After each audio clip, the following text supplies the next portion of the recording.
উগান্ডার এক চোরকে সামান্য একটা ম্যানহোলে টাকা চুরি করার অপরাধে মৃত্যুদণ্ড দেওয়া হলো।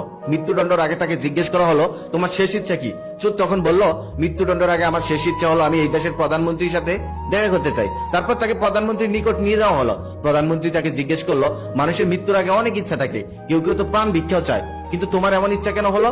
তখন চোর বলে, আমার কাছে একটি বীজ আছে, আর সেই বীজ থেকে একটি চারা গাছ হবে, আর সেই চারা গাছটি একটা মানুষের মনের সকল ইচ্ছা পূরণ করে দিতে পারে। আমার মনে হলো এই চারা গাছটির একমাত্র যোগ্য ব্যক্তি আপনি।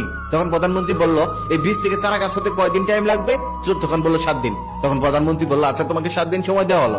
7 দিন পর সে চোরকে আবার ডাকা হলো। প্রধানমন্ত্রী তখন তাকে জিজ্ঞেস করলো, আচ্ছা তোমার চারা গাছের খবর কি? চোর তখন বলেন, জমি রেডি, বীজও রেডি, কিন্তু এই বীজটা তো আমি লাগাতে পারবো না। প্রধানমন্ত্রী তখন বলেন, কেন?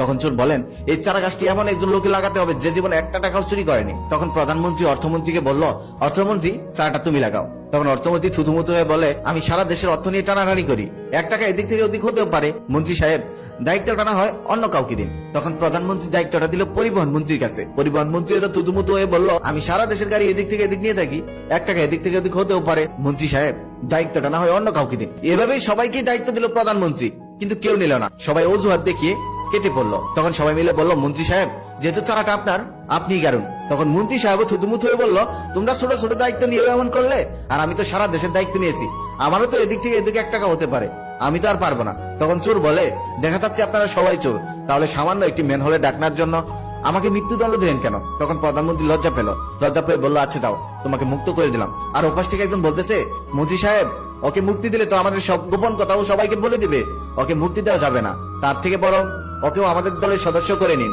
এটাই সব থেকে ভালো হবে। তখন মন্ত্রী সাহেব ভেবে দেখলো কথাটা তো ঠিকই বলেছে। তারপর সে চোরকে একটি মন্ত্রী বানিয়ে দিল। আর সারা বিশ্বে এখন এভাবেই চলতেছে, দেশে দেশে চোরগুলোকে মন্ত্রী বানানো হচ্ছে, দেশ ভালো চলবে কিভাবে?